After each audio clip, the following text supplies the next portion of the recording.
We got work to do.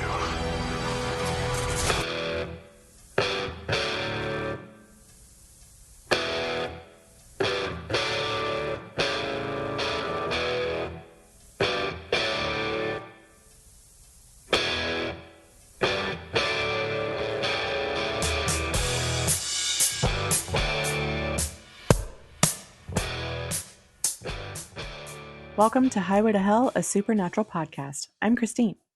And I'm Kristen. And today we're talking about Season 4, Episode 15, Death Takes a Holiday.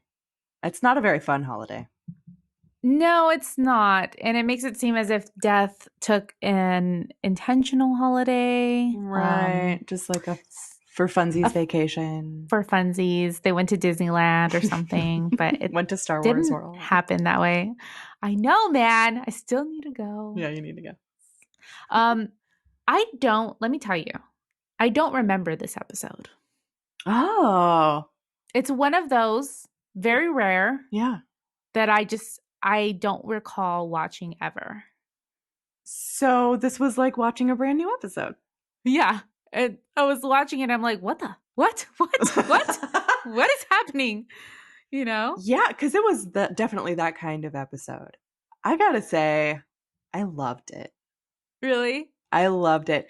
And before I forget, and we just kind of skip it, here's the IMDb description for anyone who needs a refresher. It says that Sam and Dean try to find out why people in a small town are having near-death experiences with alarming frequency by going into the spirit world. It's actually incorrectly worded. That's a funky sentence, but you get the idea. Yeah. I think we had some misplaced phrases. Some descriptors and things. Yeah. Yeah. Sure. But yeah, I really enjoyed seeing Tessa again. Me too. I didn't think she was going to come back, honestly. Like, it just seemed like a really one-off character. Yeah. Well, why would you? Mm-hmm. We saw her in season 2 in the beginning and never heard about her again. Yeah.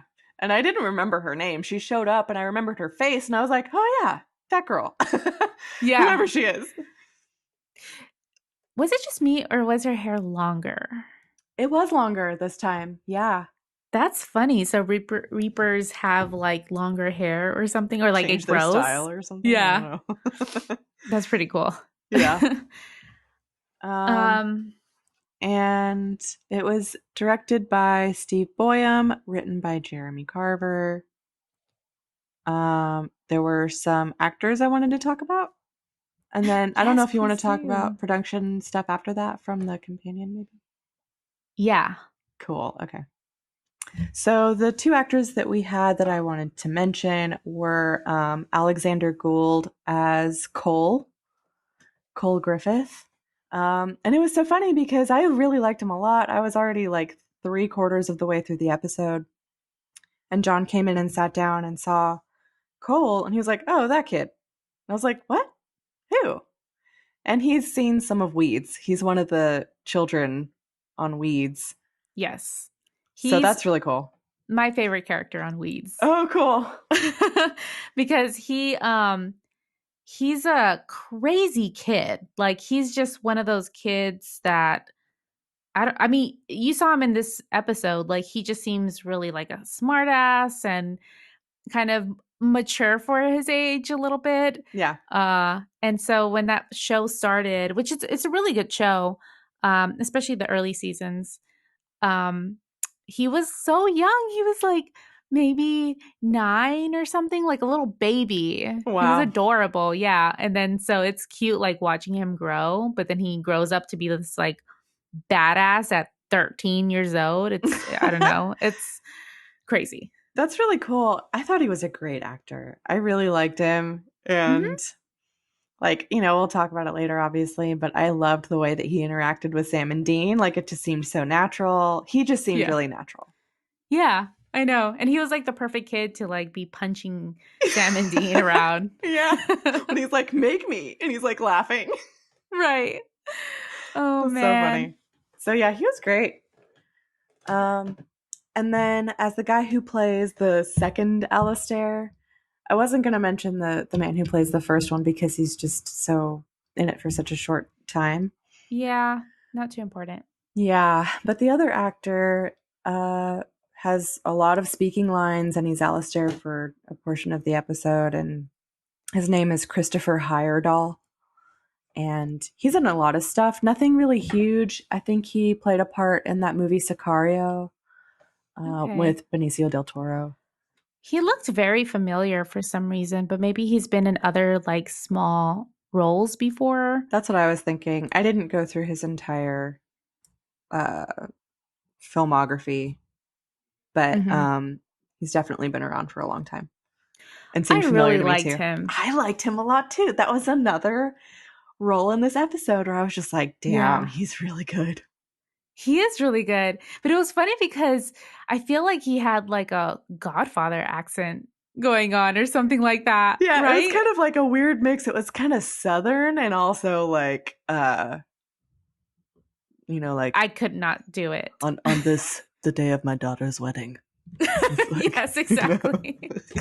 Iceland. It was totally that. So I want to know, like, because we know the first Alistair body was a pediatrician, but this guy, did they Yeah, mention what he was at all? I don't know. I don't think But so. But he even talked about the pediatrician again. yeah, he did. I guess it's just like a funny joke to him or whatever. I mean, it was pretty good. Yeah. But I would love to know if this guy was like a mobster and he was just like going into that role. Yeah. And actually, my bit of supernatural production info for this episode involves Heyerdahl and his one of the things that he brought to the character. Perfect. So it says that he Heyerdahl brought the eye roll to Alistair instead of just flashing white. And he says, I have to admit, I did the eye roll all on my own. And then they put in the rest of the whites afterward, he says. They'd say, Chris, you don't have to roll your eyes back. We'll do that for you in post. But I just thought it was kind of fun. All those years as a kid teaching myself to roll my eyes back in my head, somehow it paid off in my adult years. Oh my god. Whoa.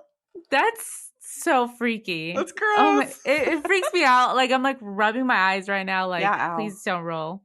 But yeah, I just love that. What the hell? That's really cool. He's like, It no, is man, really I could do cool. this trick. It actually fits in with the character. Just let me do it.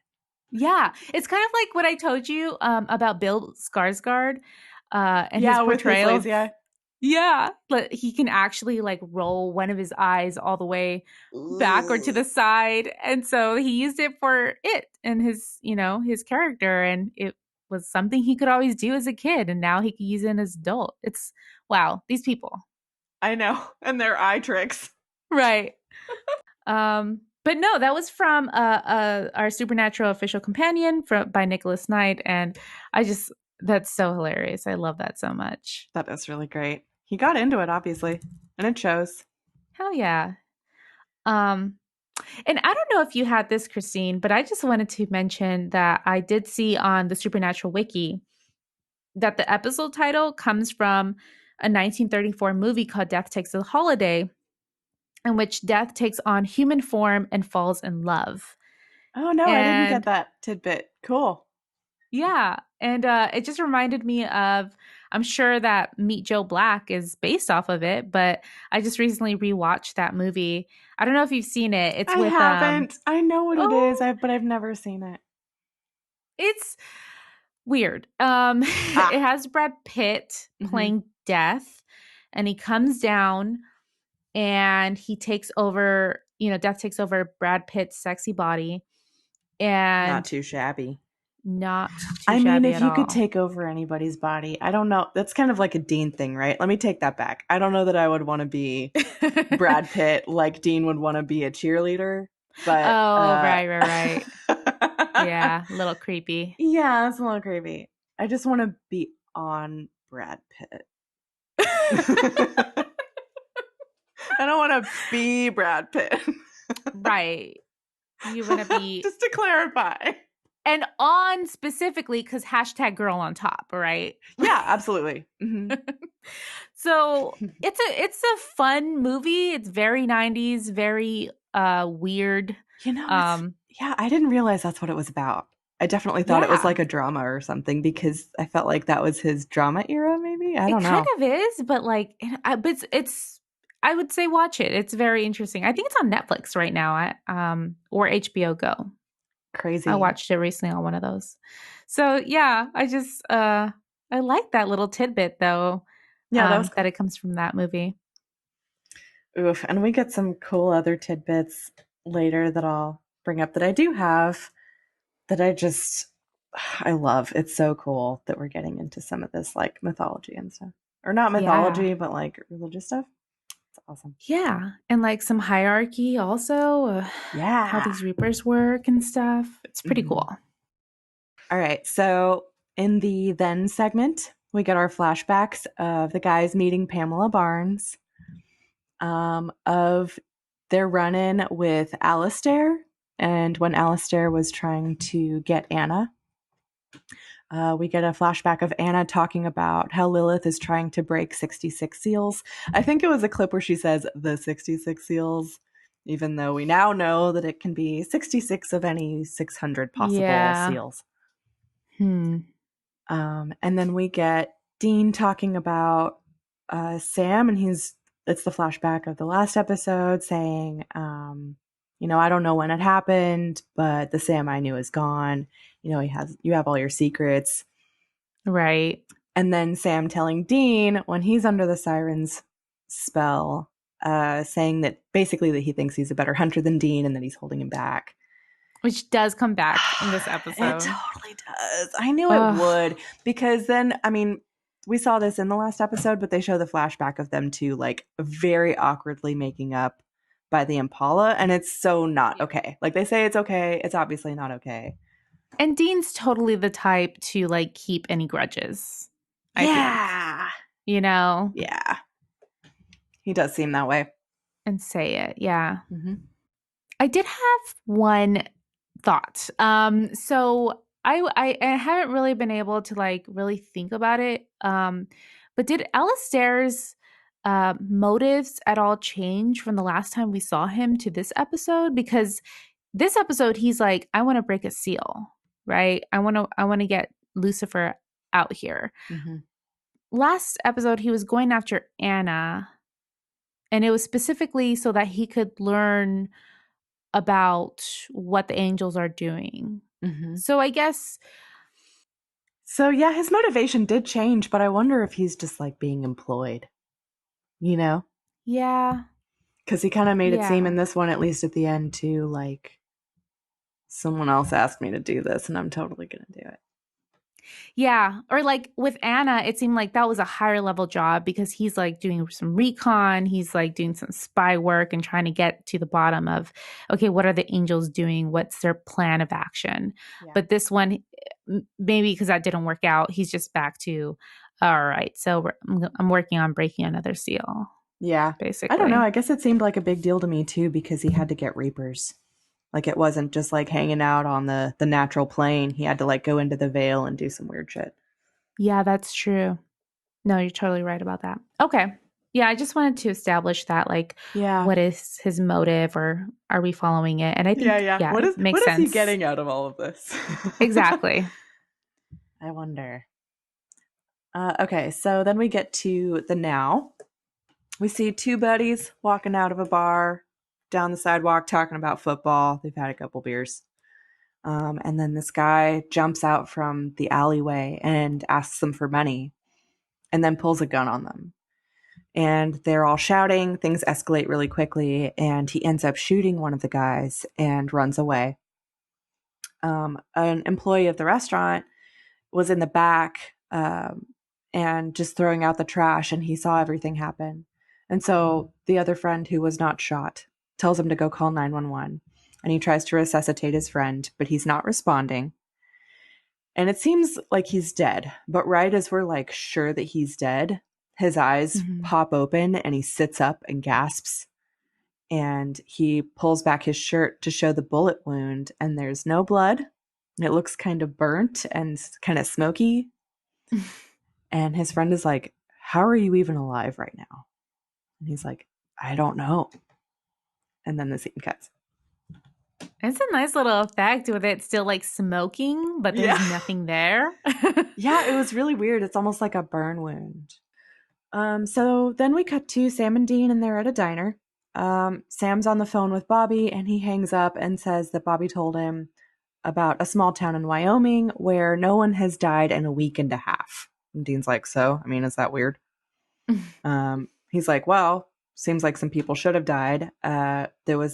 He talks about the guy from the beginning, Right. survived this gunshot.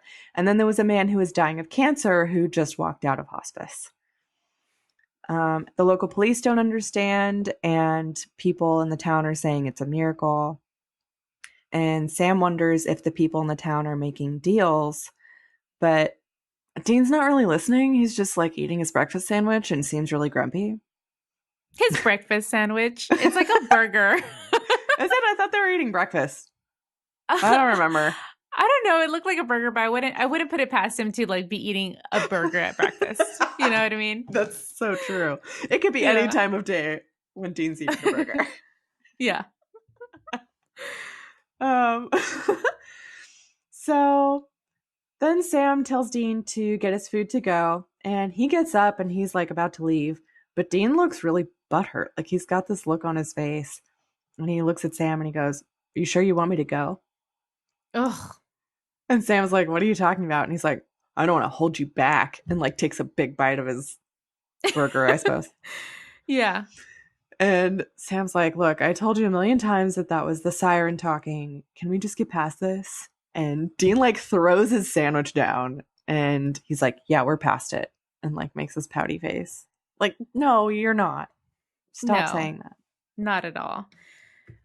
And Sam, like I guess they don't talk about it again after that, but I would expect Sam to be like, "Okay, let's talk about our feelings here because obviously you're still upset about it and we need to get over it." Yeah. Then we cut to a town called Grable, Wyoming. I didn't check to see if Grable was a real place. It sounds fake. It sounds fake. But also it's in Wyoming, so I don't know. What are places called there? Um I mean, we have Wyoming, so. yeah. So in Grable, we cut to the No, it's guys. real. It's real? Yeah, I just double checked. Sorry. Okay. No, good to know. It sounds Grable. Your town sounds fake. Yeah. So we see the guys talking to the man who survived the gunshot wound at the beginning, and they're in his house talking to him. They're posing as like religious bloggers. What? So, I mean, I guess like if you were someone who survived like this bullet wound that nobody else survived, that would be like some of the calls that you would get, right? Like people trying to like prove miracles Yeah. and stuff. And this guy is religious too, right? Yeah, so Like, that comes out and he's like on their side. yeah. So, yeah, they're talking to him about it, and the guy tells them that I think he says there's a bullet in my heart, but it's pumping just fine, basically. Fucking weird. Yeah. Dean asks him how he would explain it, and the man looks over at his daughter in the next room, this little girl, and he says that before it happened, he wasn't exactly Father of the Year. But then when he survived, he knew that the Lord was giving him a second chance, and he felt like angels were watching over him. And Dean's like, Hmm. all right, angels, huh? Yeah. Well, I wondered if he was like, "Oh shoot, does this have anything to do with the angels?" That's what I thought too, because as soon as he said that, I was kind of like a red flag. Mm-hmm. Um, and Sam then questions the guy about whether he's like really intense about this. He's like, "Have you been to any crossroads lately? Have you encountered Ugh, anybody with black eyes or maybe red eyes?" Like, what he's the a fuck? little bit creepy. Yeah. Yeah, he's like really like pointed about it. Yeah, he could have just been like, "Oh, the first question, okay, maybe, but it was a little aggressive still." But the second question, have you talked to anybody who promised you anything or something like that? Like, why would he just be like, "Oh, yeah, if they have black eyes or red eyes?" And this guy's obviously like very religious, so it's a little bit Yeah, odd. so he says that, and I think the guy's like, where did you guys say you were from again? Which God blog? Yeah, God blog. And then Dean's like, oh, we gotta go. Thank you for your time. And that was kind of an interesting moment because like Dean cuts off the conversation and then Sam looks over like, okay, I guess that's what we're doing. Fine. So I feel like it's usually the other way around, you know? yeah, yeah, they've definitely taken turns with that, but I think Dean's been more awkward. Mm-hmm. Um, so at the motel room, Sam walks in and says that the guy who was dying of cancer and walked out of hospice was actually dead and his wife pulled the plug. I don't can she even do that? I mean, maybe she just like gave the word, but she's not doing any like actual plug pulling, right? I'm just clarifying No, here. I don't think that's normal. Although I don't Graypool think is that's a legal. population, yeah, it's a population of 1,800. So maybe they just do what they want there. I don't know. Maybe his wife pulled the plug and they just didn't tell anybody. Yeah. um he says, but now that guy and his wife are out to dinner for their anniversary. So Dean's been doing some research, which is kind of funny, a little switch in like the roles that we thought we knew. Like now Sam's on reconnaissance and Dean's on the laptop and with books in the Yeah, motel room. exactly. Although we did see Dean, they did that switch recently, right? Was Yeah, it it with was Sex and another, Violence? maybe so. Maybe they like do rock, paper, scissors or something, or like they just take turns. Yeah, but for sure, Dean's been doing the research lately. Mm-hmm. And he found out that the last death in the town was a boy named Cole Griffith 10 days earlier. And Dean wonders if the cause is actually miracles. Like, he's kind of entertaining this idea. He's like, I don't know, man. Like, what if? What if it's Fucking actually change, miracles? big change from season one, Faith with Dean, like, oh yeah, there's no God, there's no fucking miracles and this and that. But now look at him. Mm-hmm. Yeah, he's met a couple angels and he's like, I don't know, maybe.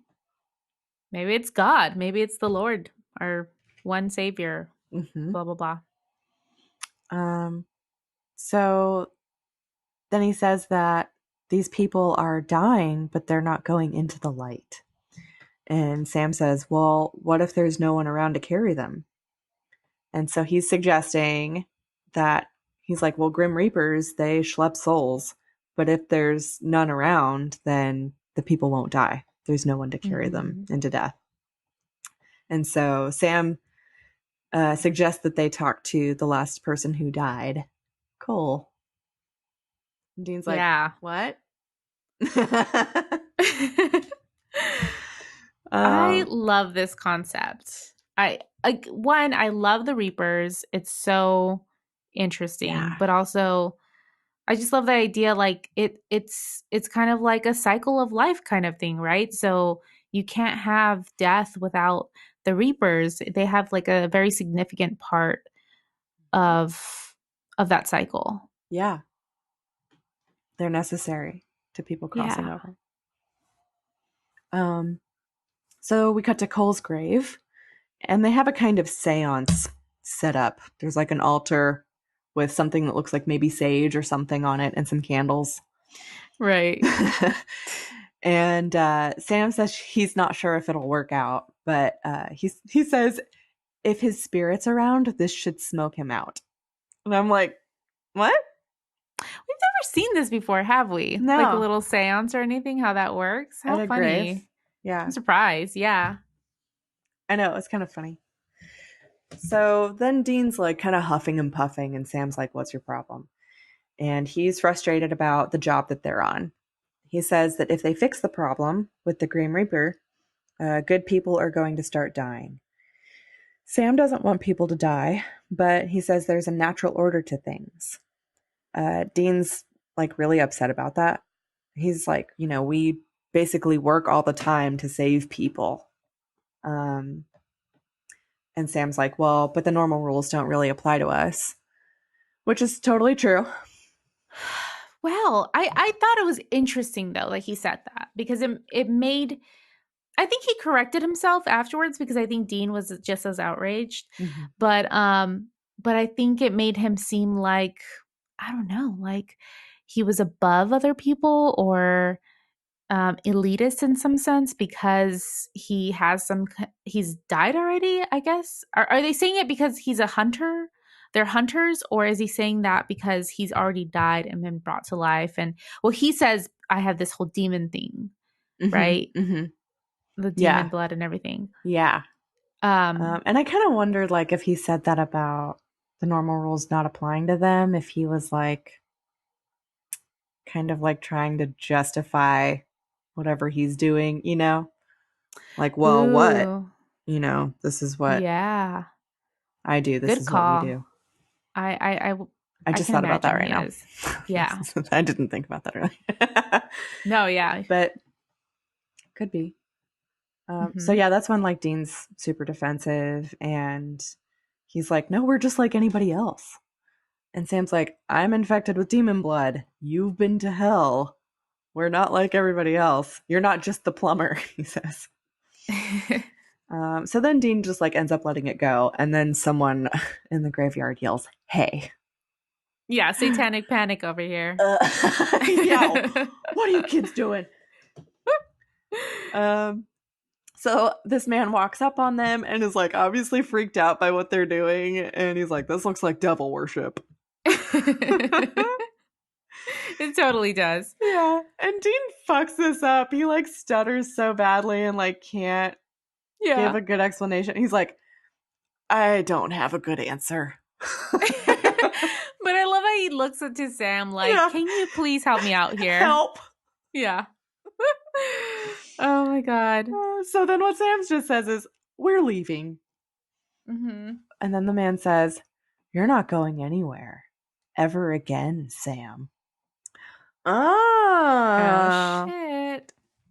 And then his eyes roll back in his head, and Dean says, Alistair. So Alistair explains that before, when he met Sam and Dean, and he got kind of like fried, it was only the pediatrician he was writing that got killed. Mm. Oh, and he says his wife's still looking for him, and it's hilarious. I know. What an Oh, asshole. fucked up. Yeah. He probably doesn't even, I don't know. He just said that to get a rise out of them. Uh-huh. Such a dick. Yeah. Then Alistair waves his hand and throws Dean into the air with his powers. And Dean flies away, and it looks bad. He just like gets crunched. And then he tries to do the same thing to Sam, but Sam doesn't move, and he's just staring at him.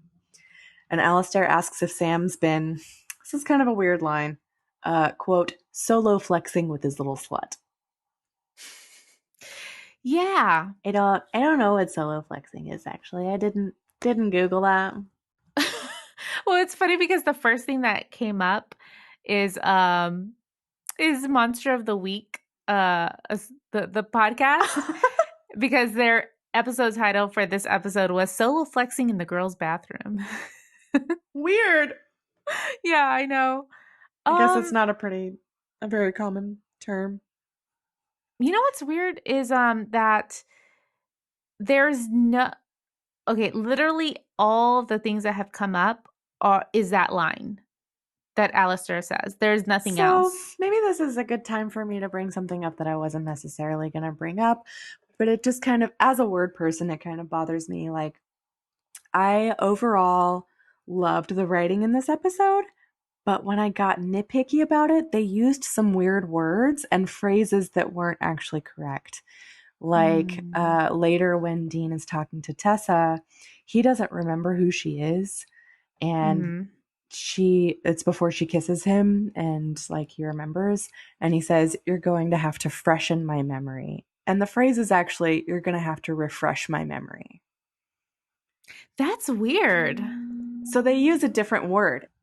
And then the other one that stood out to me too was, and there were actually a few in this conversation, but this is the one I recall, with Tessa, where they're trying to convince her to leave because the other Reaper has already been kidnapped. And Sam says, yeah, so if you just bail town, then blah, blah, blah. That's Bail not actually a town. phrase. Bail town is not a thing. No. You either If you bail, just you bail can or skip get out of town. town, right. Yeah, you can skip town. You can get out of town. Now, Christine, I will tell you, I promise I did not write this episode. Because this is what I do, where I like mix up Yeah. my phrases and stuff. Yeah. Are you Um, sure you didn't write this episode? It was really good. no, I don't think I You can take credit did. if you want. I don't think I did. But that is so funny. There were a few things like that where I was like, that's not actually a thing. Right. So like solo flexing, I feel like that was just like, oh, hey, this sounds like a good word or something, which Yeah, or they thought it was something else. I mean, flexing would even make more sense, or right. But why solo flexing? He's not solo. He's with right, Ruby. right. He's not alone. I don't know. Weird. Yeah, Weird. So yeah. weird. That's a great observation though. So yeah, Huh. glad we got into that a little bit because it was kind of Yeah. bothering me. I was like, I don't get it. Anyway, so he accuses him of that, basically like working out his powers with Ruby, and Sam says, "You have no idea." So that sounds ominous, and like there's a whole lot that we don't know. Yeah. So Sam moves his hand and slams Alistair into a tree with his powers. And then black smoke starts pouring out of his mouth and flies through the fucking woods and around Sam. And we get this like awesome shot of Sam looking like a badass and smoke like going off into the distance behind him.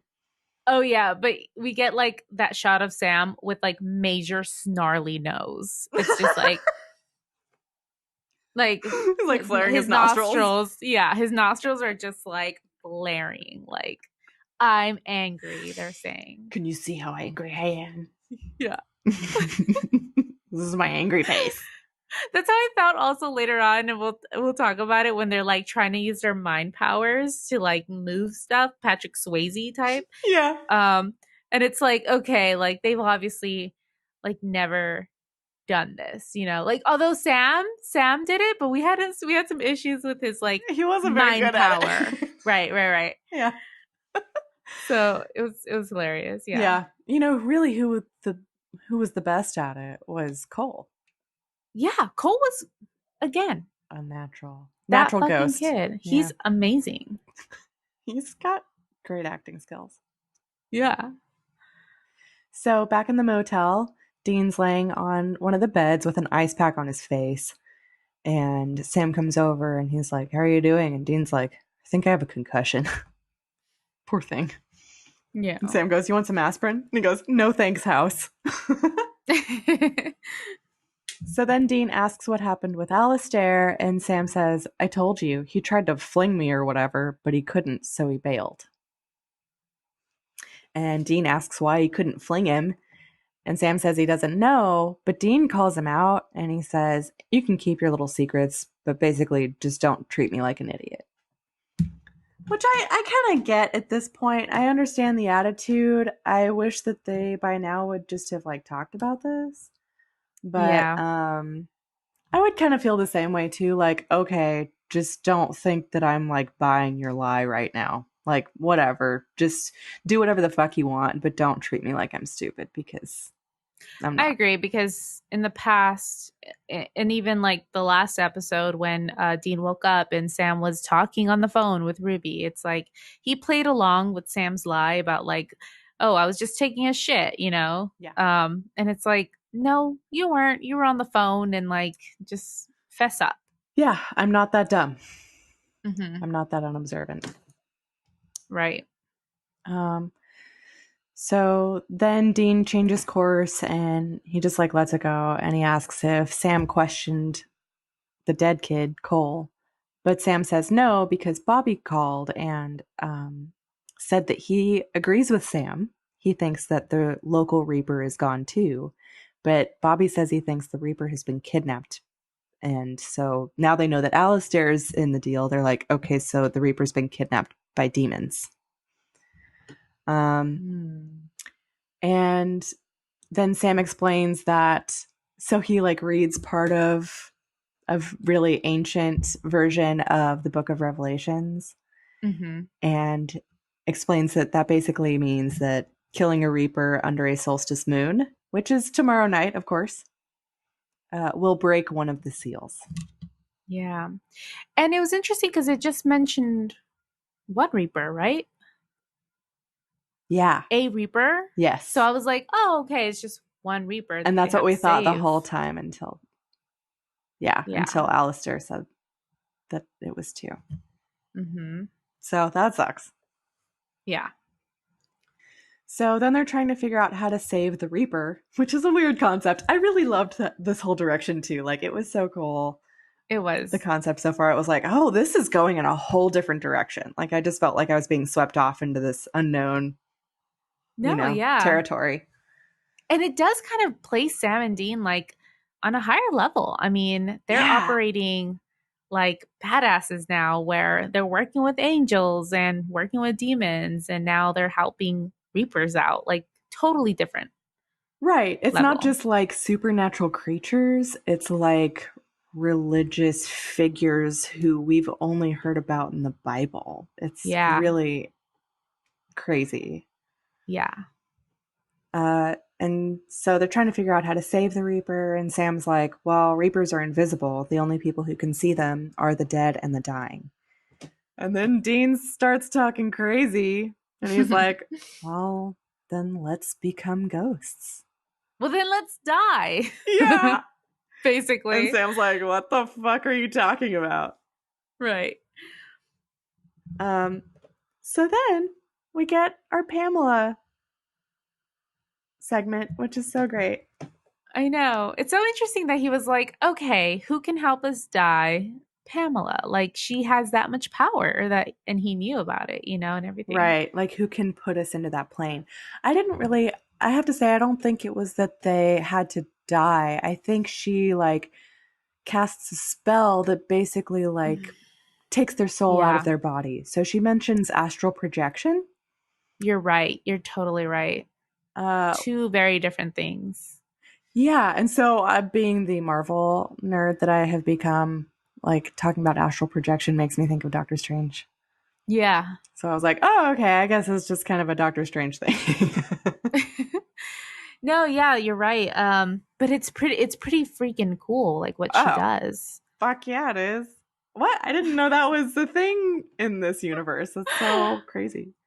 And I'm so happy to see her, although I could do without the blind jokes. Yeah, Like what the fuck?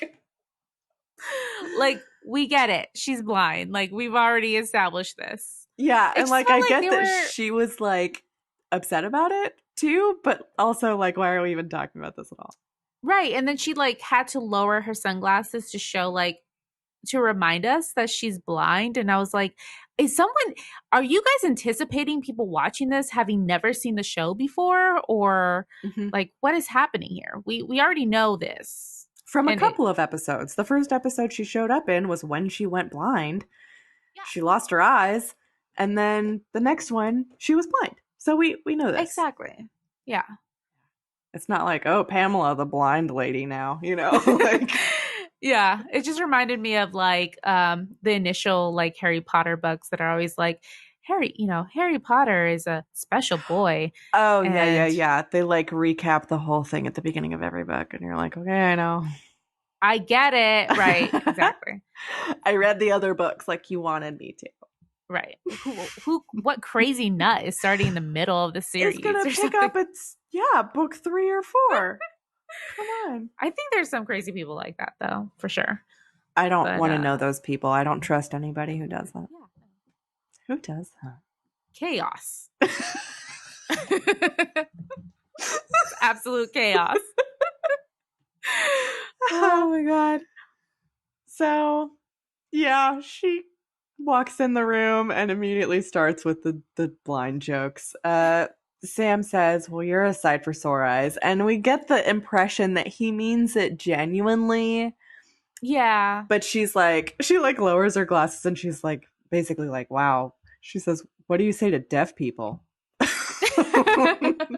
Shit. And he makes a face like, oh, Yeah. fuck. And Dean's like, wow, you really screwed that up. They're just saying the wrong things. Yeah. Yeah. So she It's like, asks, oh, I'm sorry, go ahead. sorry, it's like Austin Powers, like, nice to mole you. Meet you.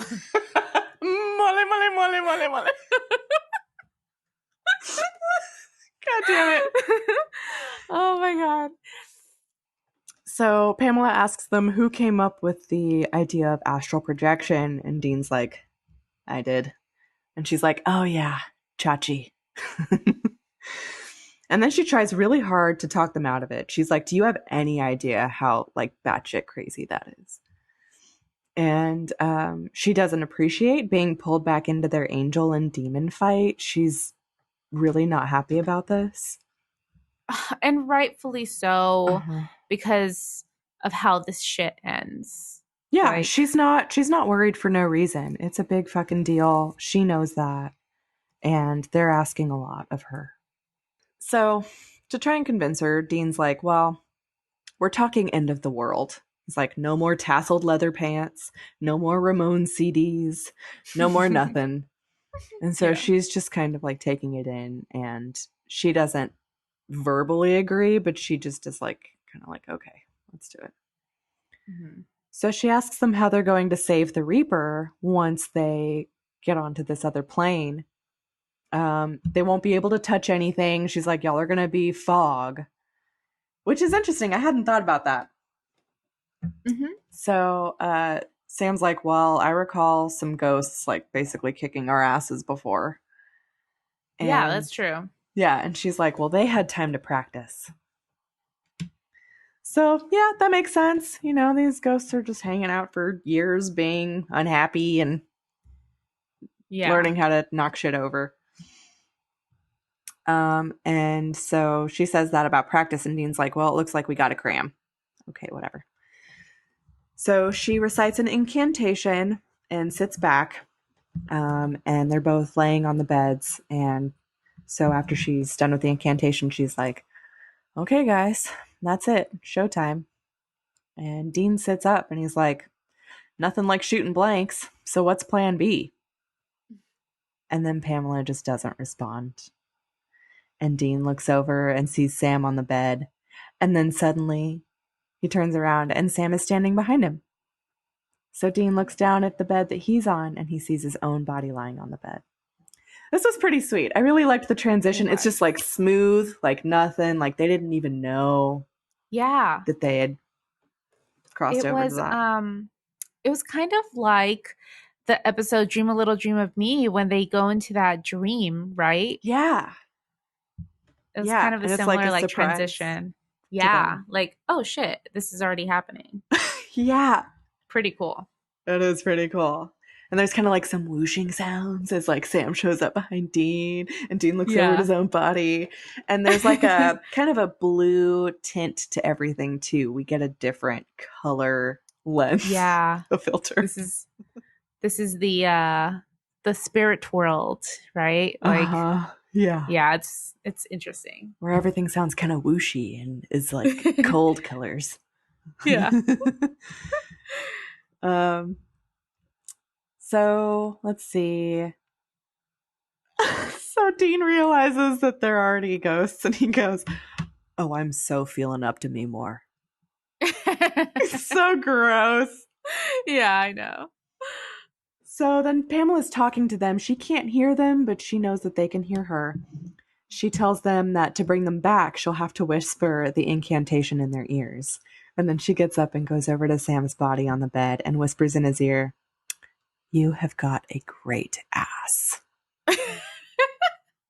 I love her so much. And Dean's like, what did she say?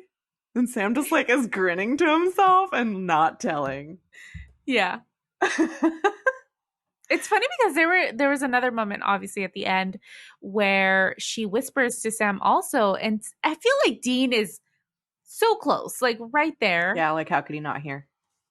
Yeah, why can't he hear? Oh my god, he has bad hearing. He's been listening to too much AC/DC on full blast or something. Yeah, in his car with the windows down. Yeah. His hearing is shot. So the guys are walking down the street as ghosts, and a runner comes down the sidewalk and runs right through Sam. And Dean's like, whoa. And then he like sticks his arm into Sam's chest.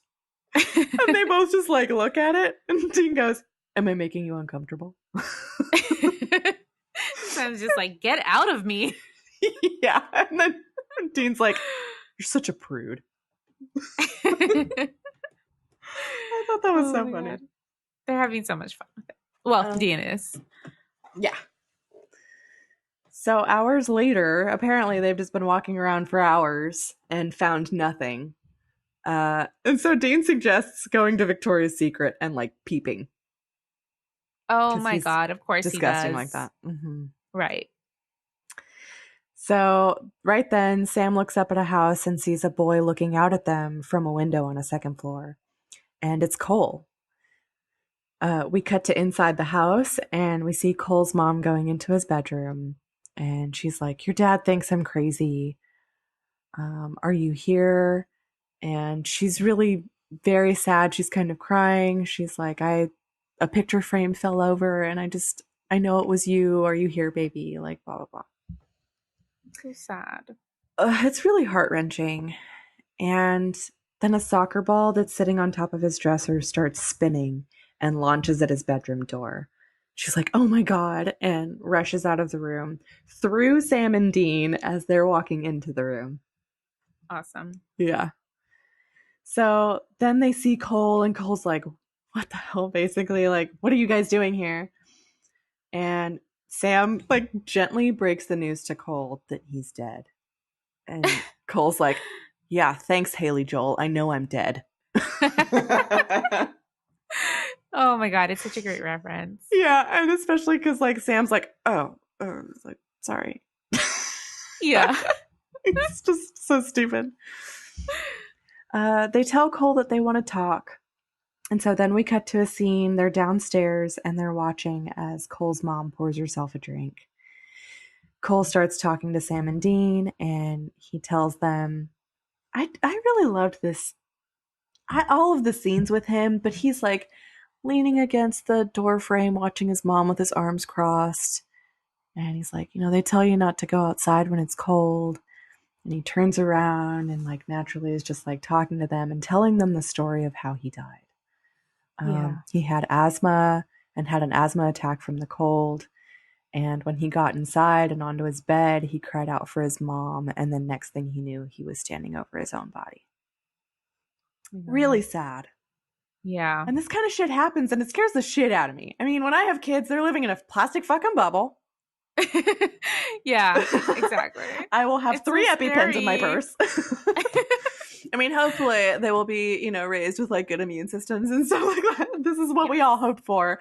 But the world is scary and these accidents can happen and it's just tragic. Like that's the kind of thing that there's no rhyme or reason, right? There's no justice there. It's just senseless. Yeah. And sad. And obviously his mom is a great mom and she I don't know. It's just so sad that she lost him at such a young age and I don't know. Yeah, and it was just an accident. Then Cole says that a man in a suit came to him and said that they had to go. But then a bunch of black smoke came and was everywhere. Cole hid in his closet, and when he came out, the smoke was gone, and so was the man. Interesting. Yeah. Cole says that he knows where the black smoke is. And after he says this, there's like a whooshing sound in the house and another Reaper shows up. And Cole runs away. He runs upstairs to get away from the Reaper.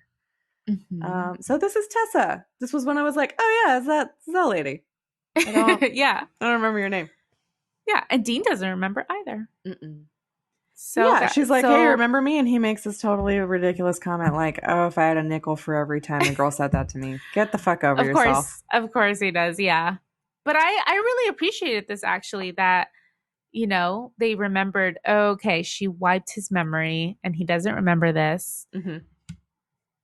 It's nice to see like little threads like that continue just because it was so long ago. They could have totally forgotten, Yeah, absolutely.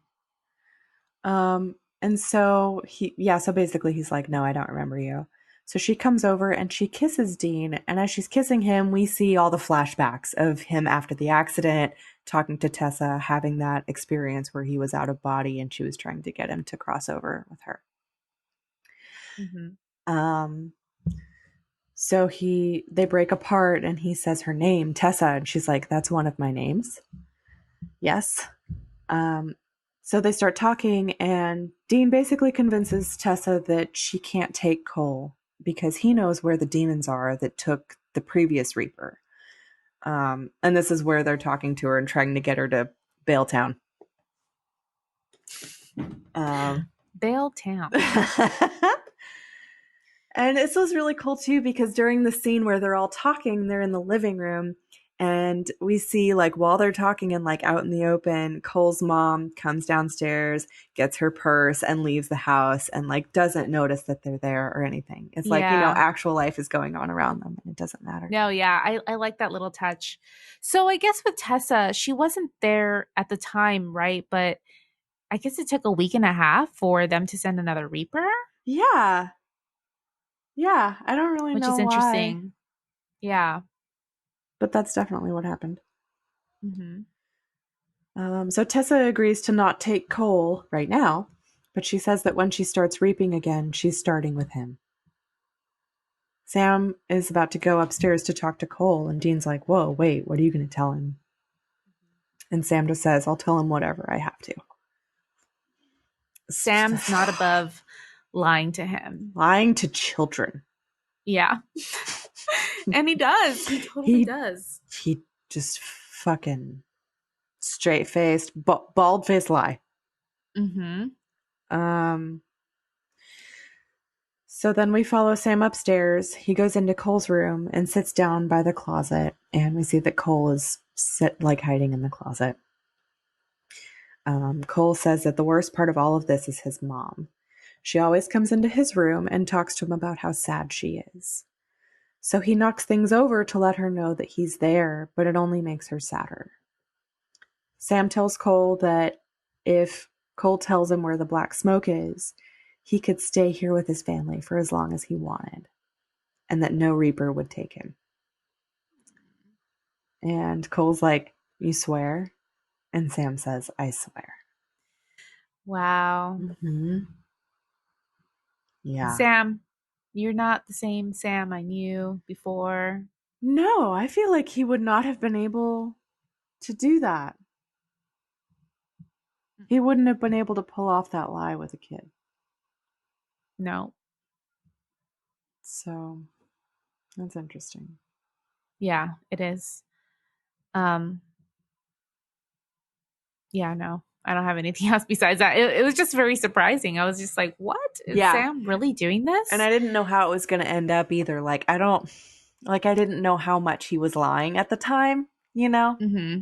It's like, does he know something we don't? I doubt it. Are you really just telling him what you have to get him to do this? Yeah. Meh. So then downstairs, Dean and Tessa are talking, and Dean says that after their experience, that whole year afterward, Dean felt uh, like he was missing something, like there was a hole in his gut, and he didn't know what it was that he was missing. But then he realized, he was like, "It was you." He said the pain of losing John and Sam, he wished that he had just gone with her for good. Hmm. Oh, and he's like, "But I guess things are different now." And she goes, "With the angels on your shoulder?" And he's like, "Oh, yeah, you know about that, huh?" Yeah. And so he kind of explains his feelings about it. And he's like, "I've done horrible things, but someone upstairs still decided to give me a second chance." And he's like, "And that makes me feel," he just kind of like, he's like, "I don't know." And she's like, "Uh-huh." So that was And an interesting it's, conversation. yeah, but it's funny because she kind of, I don't know, she kind of had given him a second chance also in a way, right? When he had initially met her because she didn't take him right away and Mhm. he was kind of still working out different stuff. And maybe it's because his body hadn't died, so he was, He just had kind of some time. inhabiting the spiritual world until he could get back to his body, but she kind of allowed him to do that and Yeah. to find a way back. Hmm. Um, She's a fair reaper. yeah, yeah. But she also kind of treated him differently. And it goes along with what Sam said, that they're different in a way. And Uh-huh. I don't know. No, that's true. So Sam and Cole come downstairs, and Tessa tells Cole that she won't hurt him. She's being really sweet to him.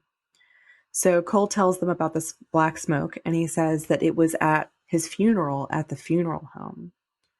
There's another like whooshing sound, and then a bunch of black smoke comes pouring into the house through the front door, fills the living room, and then it leaves, and Tessa is gone.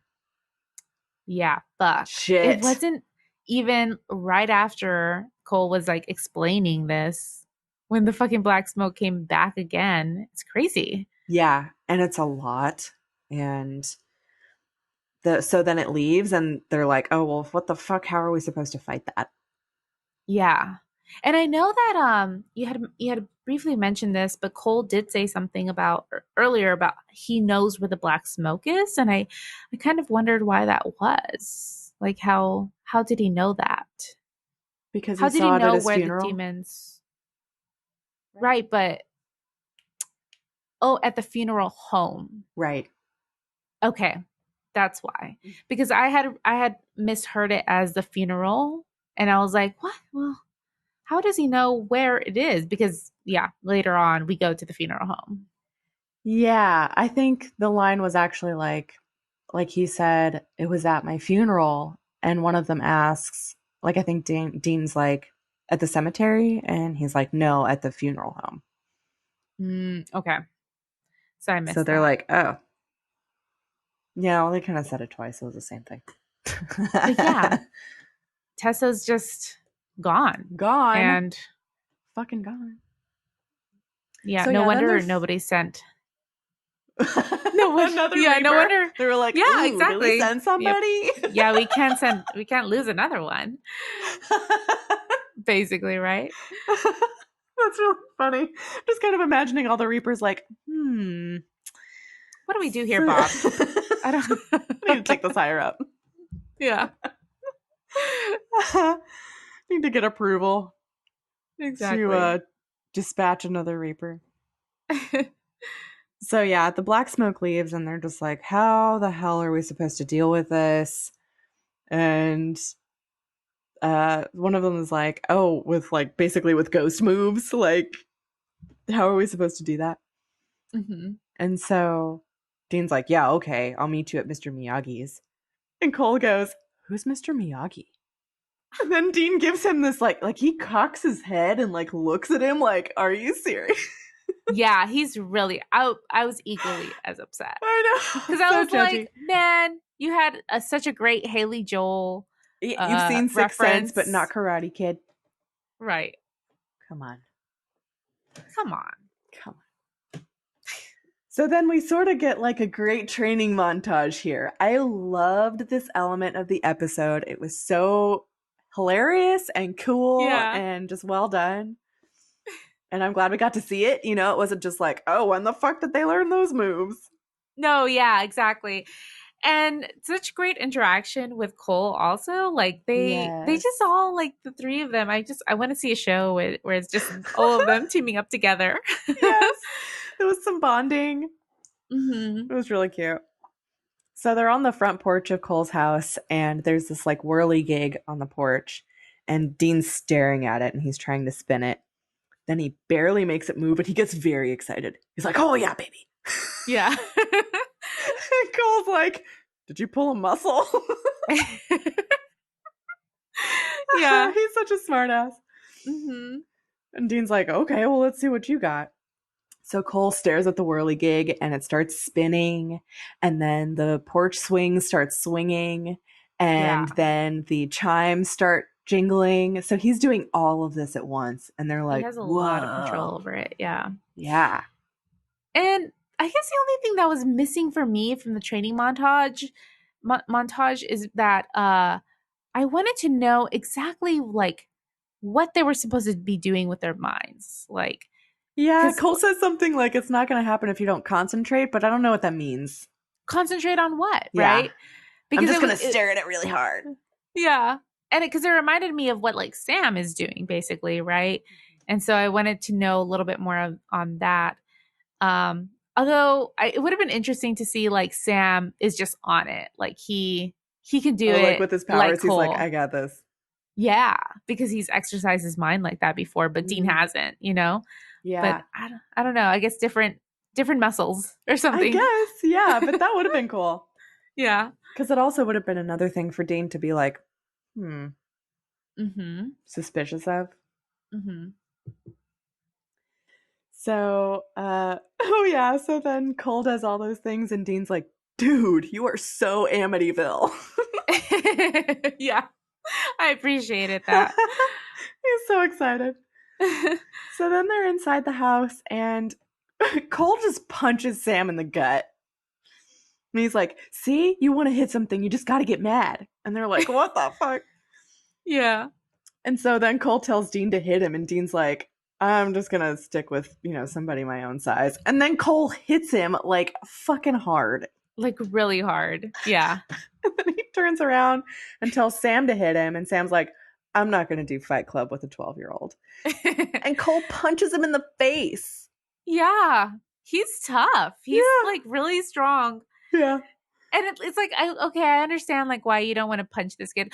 Also, they probably don't want to do this because it's like national television. It's going to be interpreted in a really incorrect way. Yeah, child But abuse. also like he's not this isn't like a child body, right? It's the soul. I guess it's the soul though. That's the thing. Like do you really want to hit a child's soul? I feel like that's way worse. Yeah. Or something. That is way worse. Okay, maybe not, but like really getting down to the soul. That's like yeah. really. No, that's totally worse. It's a little harsh, yeah. I get it too. They just feel uncomfortable with that. But Cole's like pushing them, and it's just so funny because then Sam's like, he gets punched in the face, and he's like, all right, cut it out. And this is where Cole's like, make me. And so Sam swings at him, but he misses as Cole like disappears. And then he appears on the other side of the room, and Dean's like, okay, you got to teach us that. It's fucking awesome. It is awesome. It's very impressive. Yeah, he's got some moves. So he was just waiting for them to try and take a swing so he could show off. Mm-hmm. So then at night, Sam and Dean are standing in front of the funeral home, and it's covered in all these glowing symbols on the front of it. It's really cool looking. And they're like, what the hell? Can't anybody see this? And Sam's like, I guess you can only see it if you're in the veil. Ooh. Which is a cool way to refer to that, yeah. Yeah. They go inside the funeral home, and they're checking around, and they see a man guarding Tessa and another man lying on the floor. And they're in some kind of like a symbol that's like a trap. Like it looks like it's acting the same way as a devil's trap, but it's a different symbol. Mm-hmm. So that's very interesting because we've seen symbols that affect angels and demons, but also now reapers. Yeah, it's a reaper's trap, I guess. Yeah. So then Dean's like, check this out. And he sneaks up on the guy who's guarding them, and he punches him in the face. So they've got it. Like they've got their ghost powers to some extent. Mm-hmm. And then Sam appears on the other side of the guy and hits him in the face. And they kind of beat him up. But then this other guy comes out dragging this iron chain, and he kind of wraps it in front of Sam and Dean and blocks them from where the Reapers are. And Sam notices that it's iron, so they can't move. And it traps them in the circle made by the chain. Then this man walks into the room, and with his awesome accent, it's kind of like, I don't know, like Appalachian, like real kind of backwoods accent, because it's got that like kind of Godfather-y thing too, but it's like just the inflections. I don't know. So he's like, you boys find the place okay? And then his eyes roll back in his head. Yes. And now creepy. We know actually him? Oh my god. Ugh. So the first guy, the demon, hands Alistair a shotgun and he shoots rock salt at Dean, who like screams and disappears. Um, and then while Dean's gone, Alistair's like kind of baiting Sam and trying to get him to do something. He's like, "What? You know, you were able to throw me around last time. Like, do something now." But he doesn't make a move. And then Dean reappears, and Alistair says that this is where he tells them that he actually needs to kill two Reapers in order to break the seal. But if he kidnapped one, he knew that another one would show up. So now he's got them both. Just took a while, I guess. Mm-hmm. Yeah, he had to wait around for 10 days. Yeah. So Alistair then shoots Sam with the rock salt. And Dean says, "You can shoot us all you want, but you can't kill us." And Alistair says, "It's not so." Uh-oh. Then we cut to Pamela with the boys' bodies. And she seems really uneasy. And she gets up and goes over to the door and deadbolts it and uses the chain lock. And she hears the wind picking up and is just listening hard. We cut back to Alistair and he holds up a scythe and he's kind of waving it around. And Dean's like, "That's a little too on the nose, isn't it?" Which is cool. Like, I liked that then they were getting into, like, you know, the image of the Grim Reaper, like, holding the scythe and stuff. Yeah. That's pretty Uh, cool. yeah. And Alistair's like, "An old friend lent it to me. He doesn't ride a pale horse, but he does have three amigos, and they're jonesing for the apocalypse." Okay, so. What? Okay, yeah. Please tell me more. Okay, I thought this was super cool. I love it. So, other people might, off the top of their heads, just kind of know what this is referencing. I've heard of these terms before, but I have not read the Bible. I don't go to church. I am not aware of any of this, you know, in religious texts. So, the four horsemen of the apocalypse are described in the last book of the New Testament of the Bible, the book of Revelation. And the chapter tells of a book or scroll in God's right hand that is sealed with 7 seals. Whoa. Seals. Yeah. It says, "The Lamb of God opens the first 4 of the 7 seals, which summons 4 beings that ride out on white, red, black, and pale horses." So then I'm like, oh, I listen to Lamb of God. I know. It's like, so just play some Lamb of God and release the 4 horsemen of the apocalypse. Right. So Lamb of God is also apparently, I have never looked up the term. I just, I just listened to the band. Yeah. Is a term for Jesus that appears in the Gospel of John. It appears in John 1:29, where John the Baptist sees Jesus and exclaims, "Behold the Lamb of God who takes away the sin of the world." Mm-hmm. So something else about the 4 horsemen of the apocalypse. They're generally labeled as being conquest, war, famine, and death. Conquest, war, famine, and death. Oh, interesting. Okay. Yeah. The Christian apocalyptic vision is that the 4 horsemen are to set a divine apocalypse upon the world as harbingers of the last judgment. One reading ties the 4 horsemen to the history of the Roman Empire subsequent to the era in which the book of Revelation was written as a symbolic prophecy. Ooh. Yeah. That's very fascinating. Isn't that some cool shit? And so this scythe that he took, it would have been from death, right? Yeah, so, well, we assume so, but really in this, it's saying that the rider of the pale horse was actually, I think it's Conquest. Okay. So it's a different horseman, but he's saying he doesn't ride a pale horse. So I don't know who he got the scythe from, but maybe one of the 4 horsemen of the apocalypse. Well, and like I just because I feel like the Reapers operate under death, right? So I don't see why Death would want to do that. So I wonder if it was one of the other ones, because Conquest, of that. maybe. Yeah, or whoever it's supposed to Yeah. be. But that's just me. Yeah. And he says that, I mean, I guess there are four of them, and they're, quote, jonesing for the apocalypse. That's very fascinating. I thought that was so cool. Yeah. I Oh love it. man. I love it too. Alistair takes the scythe and puts it up to the neck of the other Reaper, not Tessa, but the man, and Hmm. recites an incantation and then like slices his neck with it. And I thought he was going to cut his head off, but he didn't. His head was still No, on. yeah. And I guess like the only thing needed to like really kill the Reaper was, or maybe it's like a special scythe, but like they really needed that incantation also. I don't know. This is Yeah. the first time we're seeing like a Reaper being killed. Yeah. So why do you need this combination of like incantation and this weapon? Yeah, maybe that's the way to go. Yeah. Interesting. Hmm. So after that happens, he goes over to Tessa and she starts struggling. And Sam and Dean look up and see that the chain that's blocking them in is connected to a chandelier that's above Alistair. And they both start making their concentrating faces and focusing really hard. Yeah, I said, yeah, wrinkle your noses, boys.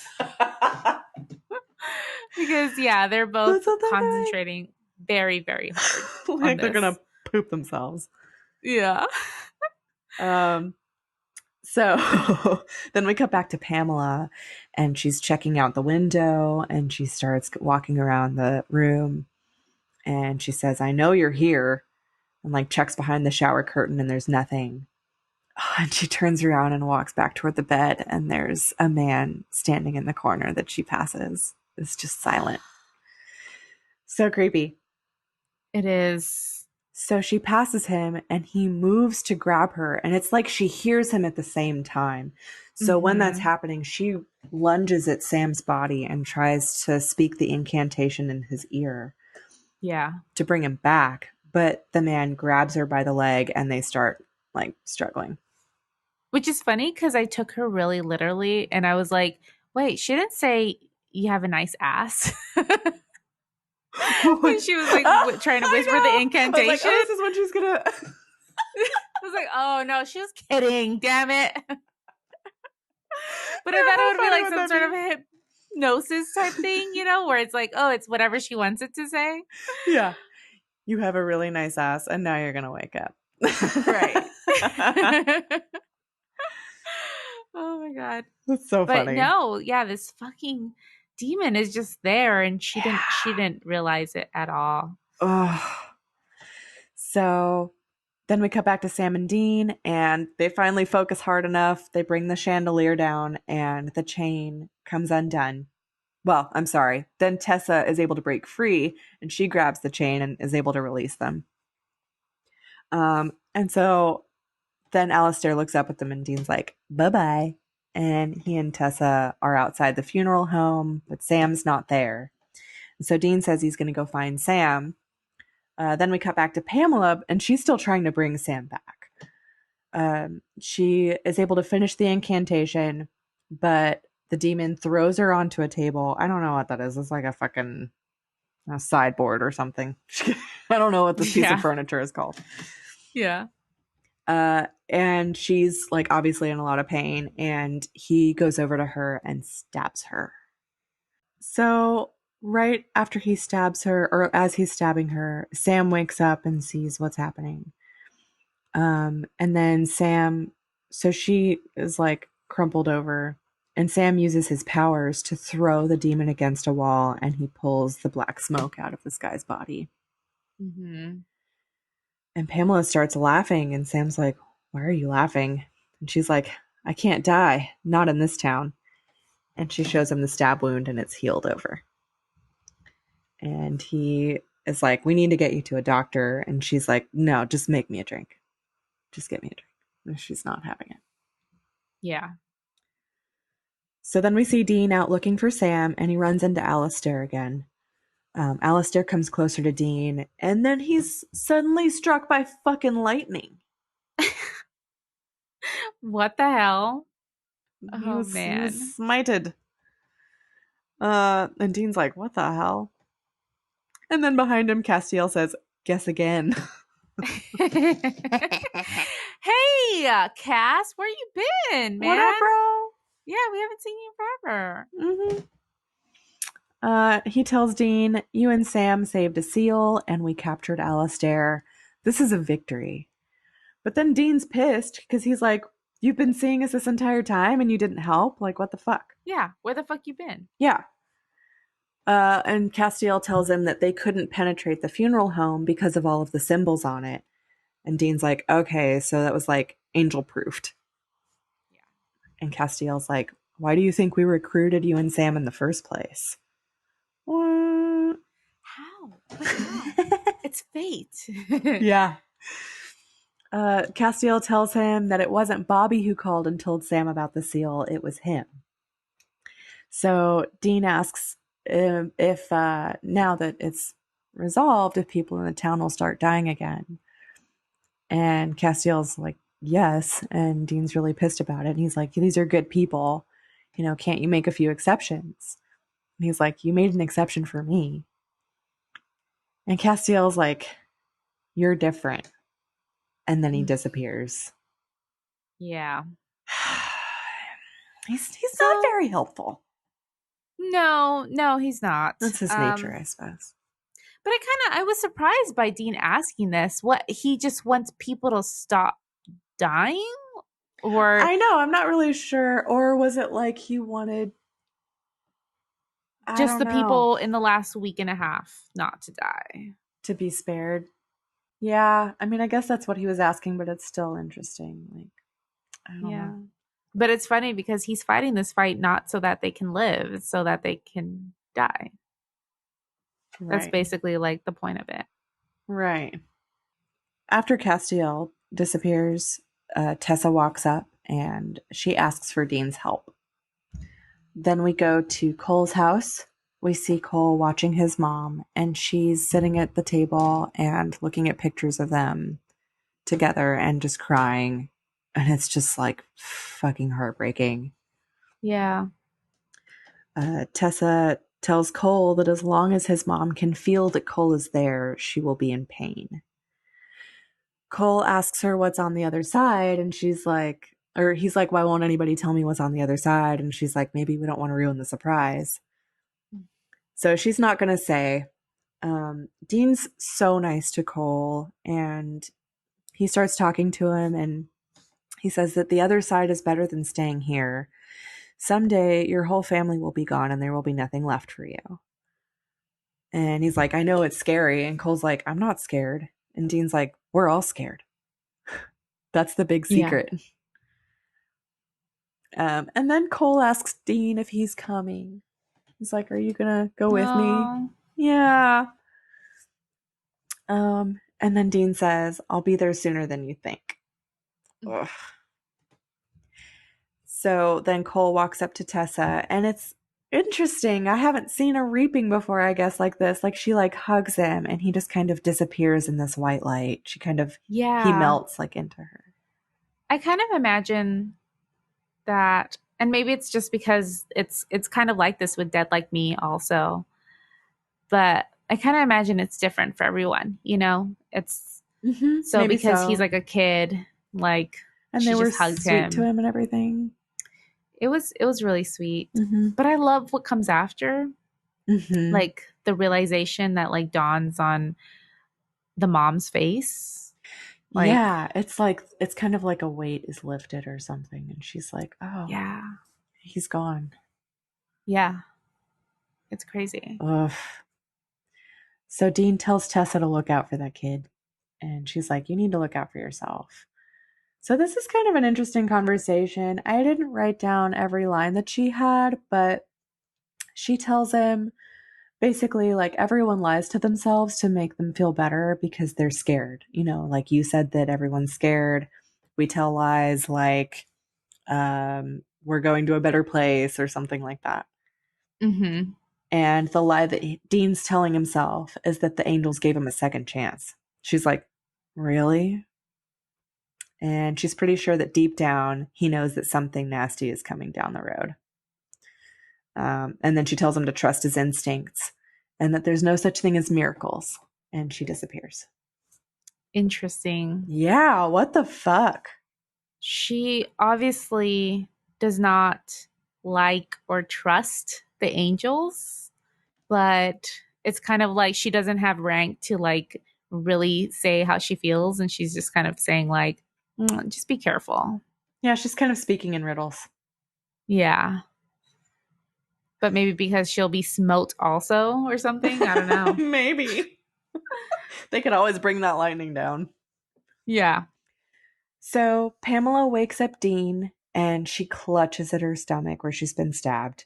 Sam looks really worried about her and he's like, we just have to talk to Tessa, like basically saying like, so that she We doesn't can save take you. you. Yeah. And Pamela says that Tessa's already started reaping again and her wound starts to bleed like through her hand. Sam's super upset, and now Dean sees what's happening and he's really worried. Sam says that he's really sorry. She doesn't deserve this. And Pamela's like, I know I don't. And this was just so upsetting because she sounds like she's about to cry. Like she's really upset. She doesn't want to die. She doesn't want this to be happening. And she knows that it's happening and there's nothing she can do. Oh, yeah. I mean, the first episode, it just, I don't know. I'm really pissed for her because the first episode that we saw her in, she, She already she, sacrificed her eyes. yeah, she She's shouldn't lost have been involved, you everything. know?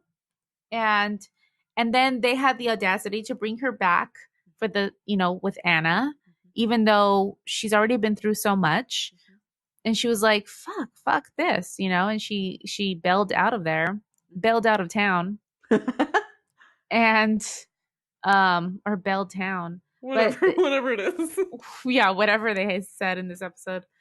Um, but for them to bring her back in again and ends up killing her, it's just so upsetting. Like, honestly, it kind of feels like, I mean, I know that in the end she still made the choice to help them, Yeah. but it kind of feels like they killed her. It feels like that for me too. It's like, Just because like what she seems like very brave, and what is she going to do? Say no to them? yeah, they put her in that situation. Exactly.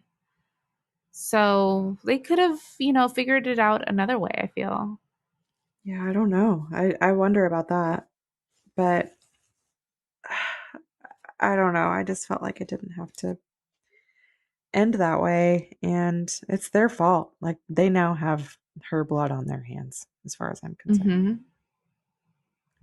No, they do. So this is just a really kind of excruciating conversation. Um, she takes off her sunglasses and says, I told you I didn't want anything to do with this. She says, do me a favor and tell that bastard Bobby Singer to go to hell for introducing me to you two. Dean tries to tell her that she's going to a better place, which is really Oh my interesting. God. And she goes, you're lying. And then she beckons Sam to come closer. She says, come here. And she whispers in his ear and tells him that she knows what he did to the demon. And if he thinks he has good intentions, think again. And then she starts coughing up blood and like sits back and slumps. And they like call out her name and she doesn't respond. And Dean asks Sam what she said to him, but he looks like he's about to just lose it. And then the scene cuts. Yeah. Ugh. Crazy. It got really heavy at the end. I didn't want her to die. And I was Mm-hmm. surprised that they had her die. But I'm not, as a fan and a watcher, I'm not upset that they did it this way because it makes sense.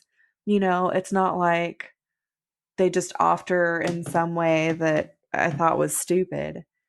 It's just Yeah. frustrating that it was because of Sam and Dean, and it seemed like they could have just, I don't know, done better.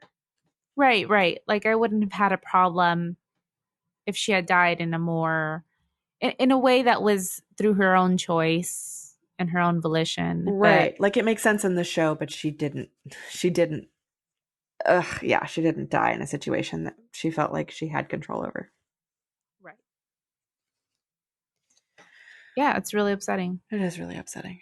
And they've lost a huge ally. That's the other part that's upsetting about this. It's like, I kind of feel like you guys really kind of took her for granted. You know, it was like, oh, well, Pamela can do anything. Let's just call her. It's like, oh, you know that y'all are asking her to potentially die, right? For this shit. Like, have you really thought about what this could do to her? Hmm. Anyway, um, Uh, were you going to say and something else about that well, I was just gonna say, and the after the, yeah, yeah. that at the very end it goes to black, and then we see that the episode is dedicated to Kim Manners, who passed away. And actually, I think it was the whole season. They said we dedicate this whole season to Cam Manners. Thank you. Yeah. And so he passed away January 25th, 2009. I'm not quite sure. I wonder if this episode came out right after. Yeah, let me Um, see. I'll find out. But I mean, we knew a while back that he passed away at some point, but it's but it's so sad now funny that we're because when there. we find that out, it was like we didn't know him so well, right? Mm-hmm. Um, but like after seeing so many amazing episodes and really delving into them and appreciating what he did on the show, it's like now it feels like I feel it, you know? Yeah. Um, This episode came out in March of 2009, and I know that some of our past episodes, I think one of them was in February, just like a couple episodes ago. So I guess they, were just giving it some time and trying to figure out maybe how to honor him or something. yeah. But it is really sad because throughout, our journey so far, I've loved every single episode that he's worked on. He just Yeah. had the magic touch, was extremely talented, Uh-huh. and it was good to find out that everybody loved working with him. He was just popular, and yeah, that's sad. Yeah. He had really amazing episodes, so we'll definitely miss him also. Yeah, absolutely. So I texted you, Christine, earlier and I said, hey, next episode we find out what the hell Sam is doing. Um, and if you had any more thoughts about it, it's fine if you don't. If you're just like, let me just fucking get the reveal, figure it out. Um, I really don't. I mean, I worry. I don't think this is what happens, so I can't call it like a prediction. Um, but I worry that it could be like he's whatever he's doing is having a negative effect on people. Like he's hurting like humans or something in some way to like have these powers. mhm. Um, so I don't know. There's that possibility, I suppose. But other than that, I mean, I know that whatever he's doing, he thinks it's good, but it's not. We've had the angels against him this whole time, but Yeah. now even Pamela was like, what you're doing is not good. Even if you think it's coming from a good place, it's not. So Yeah. she warns him too. And he's gotten pretty self righteous lately. Hmm. And I think it's been because even though the angels were against him doing, using his powers like this, he's seen that they've been kind of, black and white with their decision making. They haven't really been the best representations of what good is. Mm-hmm. So, but yeah, it is interesting that now it's Pam and she is able to kind of show like, okay, no, this is actually something to be concerned about. Right. It's And not I coming from an angel, it's coming from another human, someone who knows the world that you're in and is really experienced, like you should probably listen to her. Yeah. And also the fact that he's hiding it from Dean, it just goes to show that, okay, he really does know deep inside that it's wrong. Mm-hmm. So I don't know, Sam, but I'm excited to get there and finally get that reveal. Me too. Um, Maybe we'll find out what the fuck solo flexing is. yeah, we'll have a definition for it. Yeah. Um, so I know you like really, really loved this episode. So I'm curious to know your thoughts about the ranking. Yeah. So I actually could see it in two places, I suppose. One, I don't love as much as the other, but that would be fine. I was looking at, let me see, like around 22. We've got In My Time of Dying, After School Special, Mm-hmm. Metamorphosis, between 22 and 24. But also, I think I could see it higher up. Um, Let me see, like around like Jus and Bello and Malleus Maleficarum at like 12 and 13. I see. So it's funny Kind of in because there. I kind of when I like wrote out where I thought it might be, Hmm. it's exactly like where you first mentioned. So I saw it as underneath After School Special. Oh, really? It's funny that that one jumped out at me first, too. Yeah. You see it as Um being underneath that? I do. I feel like I really love After School Special. But beyond that, I It was just good. I see a lot of depth to it because we get more like backstory to Sam and Dean and about how who they are as a person, how they grew, and Hmm. I guess I really like that aspect of it. Hmm. Um, so I mean, I really did like this episode. I wouldn't say that I loved it, but I think that's just because I totally forgot about No, I can it. see that. Uh-huh. Yeah, um, understandable. And I could feel comfortable having After School Special above that too, just because of that aspect of, getting the more of history of Sam and Dean's past and their youth. Um, mhm. like in this one, we got some good information. Some big things happened. We lost Pam. Um, Tessa came back and we had that interaction. They got like bonding time with a kid, and there was like, that whole sequence that was really great. Um, Yeah. And I feel like the context of it was really great, great, content. But I had some, I don't know, not some issues I would say with the writing. You had some issues with like the dialogue, but I just felt like it was kind of a weird pacing, yeah, I could see that too. maybe. So I Hmm. don't know. But otherwise I really enjoyed it. Yeah. All But right. I'm comfortable yeah. with that at putting it at the new 24 to bump Metamorphosis. Yeah. Okay. All right. So this one is going in as the new number 24, and it's going in the trunk. R.I.P. Pamela. Ah, we We loved didn't get to her. enjoy you. We Like, hardly knew you. yeah. What the hell, man? You're such a badass. She was. And I don't blame her for being fucking freaked out about dying. I wouldn't want to die either. And that was just Yeah. so like heartbreaking to like see her kind of freak out about it, Like she knew she couldn't do anything about it, but that doesn't mean it's not fucking scary. Yeah. I don't know. I think Sam and Dean just need to stop being so self-involved. Yeah, they're pretty Because selfish that, right now. yeah. You're being really selfish. Yeah. They really are. Guys, you know where to find us. Our blog is at www.highwaytohellpodcast.com. Highway is always HWY. Find us on social media. Our handle is at Highway to Hell Podcast. You can leave us a voicemail. Our phone number is 908-516-HELL, 908-516-4355. And you can also send any emails to highwaytohellpodcast@gmail.com. Oh, and should we mention like Sure. I know what you're going to we're say. Go for it.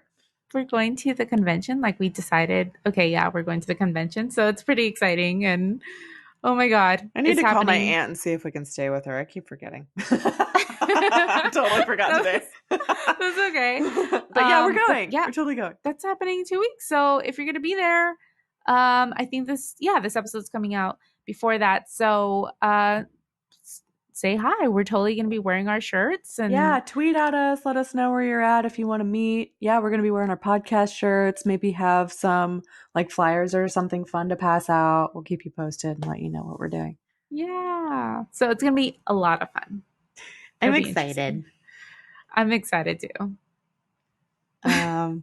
So we'll see y'all there. Yeah. Okay, guys. Well, until then, and until next time, we'll see you on the highway to hell. Bye. Bye.